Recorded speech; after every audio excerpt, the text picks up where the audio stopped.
오늘은 기본 펀더멘탈에 대해서 한번 생각해 보고 싶어요. 여러분 안녕하십니까? 너스 커넥트의 고명숙입니다. 오늘은 기본 펀더멘탈에 대해서 한번 생각해 보고 싶어요. 제가 임상에 병원에 입사해서 한 1년차 전후 됐을 때쯤인 것 같아요. 그때 이제 1년차 전후쯤 되면 굉장히 일이 자신감이 있고 재미있어질 때입니다. 저뿐만이 아니라 임상에 들어간 1년차 정도 되면 누구나가 그렇습니다. 자신감이 붙고 그래서 이제 일을 재미있게 할 때인데 저도 그때 당시에 굉장히 일을 재미있게 했던 기억이 나요. 저녁 이브닝 때 주사를 준비해서 한 50대 중반 되는 남자 환자를 IM을 했어요. 근데 그 남자 환자가 주사를 맞고 나시더니 자기가 이 병원에 입원해서 이렇게 안 아프고 나이스한 주사를 처음 맞았다고 하는 거예요. 제가 기분이 굉장히 좋았습니다. 그날은 아주 기분 좋게 퇴근도 했을 겁니다. 그 다음날 똑같은 이브닝이었고 약을 준비했고 또 같은 환자에게 의기양양하게 IM을 똑같은 약을 주사를 했습니다.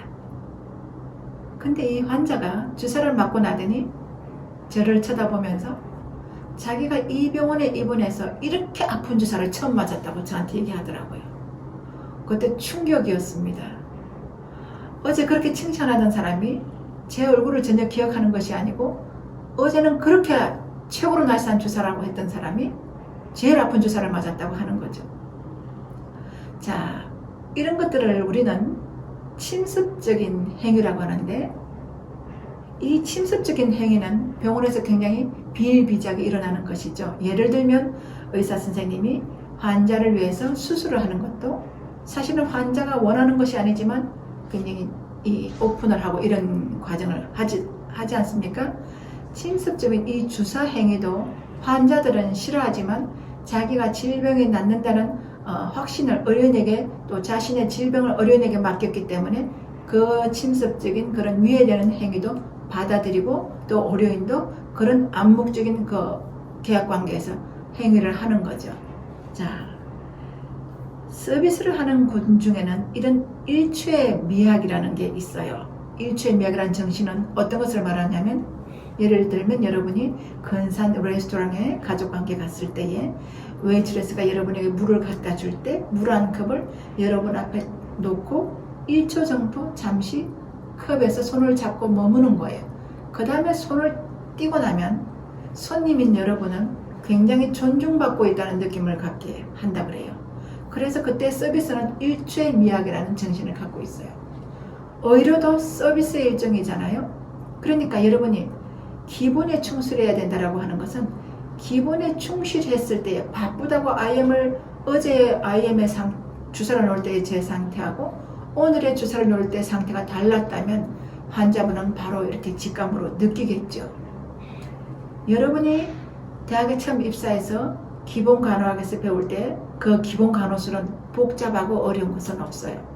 그러나 그 기본 간호술, 그 말 그대로 기본, 펀더멘탈에서 기본을 배우기 때문에 그런 기술에서 점차 여러분이 임상에 가서 더 고난이도의 기술이나 경력이나 경험과 지식이 쌓이면 여러분이 아주 엑스퍼트가 되는 거죠. 이 과정을 잘 본 학자가 이 과정을 5단계로 얘기했는데 혹시 누군지 학문적으로 본 기억이 있습니까? 기억나십니까? 그 사람이 배너인데 아마 여러분이 공부한 기억이 있을 거예요. From novice to expert라는 5단계를 말했어요. 제가 이 단계를 지금 자세하게 설명할 텐데 왜 하는지 이유는 좀 이따가 설명하겠습니다. 1단계가 누구였죠? 노비스라는 거예요. 노비스는 그 용어 그대로 초보자, 초심자예요. 이 노비스는 간호대학에 들어간 사람들을 노비스라고 얘기를 했어요. 베너가. 2단계는요. Advanced Beginner라고 했어요. 그거보다는 조금 낫지만은 상급 초보자다. 이제 갓 병원에 들어온 1년차 미만, 한 2년차 미만 이런 사람을 얘기하는 것을 2단계로 베너가 얘기했어요. 그러면 이 Advanced Beginner가 지나고 나면 뭐가 되나요? Competent라고 얘기했어요. 조금 적임자, 조금 일 좀 하는 듯한 그런 한 2, 3년차 정도 됐을 때를 얘기하고 그럼 4번째 단계는 숙련가라고 얘기하고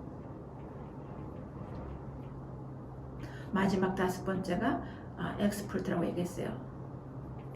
일은 from novice to expert 5단계로 얘기했는데 제가 이 얘기를 어디서 들었냐면 19년도 여름 AHC 병원 한 곳 쉐디 그룹 메디컬 센터에서 제가 한 달간 쉐도잉을 했는데 그때 쉐도잉은 병원 간호 행정자 또 병원 일반 그 행정자들 다 따라다니면서 병원 행정이 어떻게 되는지 간호부서는 어떻게 돌아가는지 그걸 제가 계속 따라다니면서 쉐도잉을 했는데 어느 간호부 회의에서 헤드너스가 발표를 하는데 자, 자기네들한테 오는 신규 간호사들의 트레이닝을 위해서 자기는 배너에 From Novice to Expert 이론에 의해서 이렇게 프로그램을 짰습니다라고 발표를 하는 걸 들었어요. 그래서 속으로 우리 대한민국에도 그 배너의 이야기를 가르치고 있지 하는 생각을 했습니다.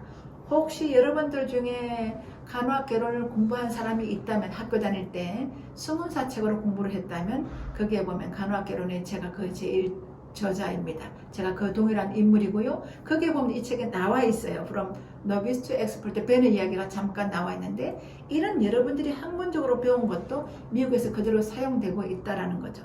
자, 다시 아까 말씀드린 기본으로 돌아가서 여러분이 미국을 가고 싶을 때도 기본이 있어요. 그 준비하는 과정에 가장 기본적인 게 뭐라고 생각하십니까? 물론 당연히 영어겠지요. 앵클렛을 준비해야 되고 그 다음에 또 IELTS 점수를 얻어야 되고 그걸 또 원활하게 IELTS를 요구하는 이유는 거기 미국 사람처럼 일하면서 말하게 하게끔 하기 위해서 미국에서 요구하는 거잖아요. 그런 것들은 굉장히 기본적인데 저는 플러스 원 하나 더 문화를 이해해야 된다는 거예요. 그 AHC에서 저한테 여러 차례 얘기했어요. 문화를 이해하고 와야 된다고요. 근데 한국에서 굉장히 유명한 대학 간호대학을 졸업하고 성적도 우수하고 그래서 미국 병원에 입사돼서 들어갔는데 이게 의사소통이라는 영어를 하긴 하는데 문화적인 차이를 이해하지 못함으로 갈등이 생기고 심지어는 점차 의사소통이 안 되어서 병원을 드랍하는 케이스도 제가 봤어요. 문화는 그만큼 중요한 것입니다. 그래서 너스 커넥트는 이 모든 한국적인 간호사의 상황과 제가 한국인이니까 또 미국에서 요구하는 여러 교육적인 상황을 잘 이해를 하고 지금 영어 패키지 그 다음에 또 임상간호 실무 다 영어로 하는 거죠. 패키지 그 다음에 문화교육을 위해서 갈등관리, 의사소통 이런 패키지 이것을 다 교육하게끔 준비되어 있고 그 이제 수속하는 과정에 때에 따라서 이런 교육을 계획하고 실행 중에 있습니다. 여러분이 혹시 한국적이지 않고 미국에서 간호사로서 지금까지 배운 것으로 나름대로 쫙 펴고 싶다면 여러분을 지지하고 너스 커넥트도 여러분을 응원합니다. 감사합니다.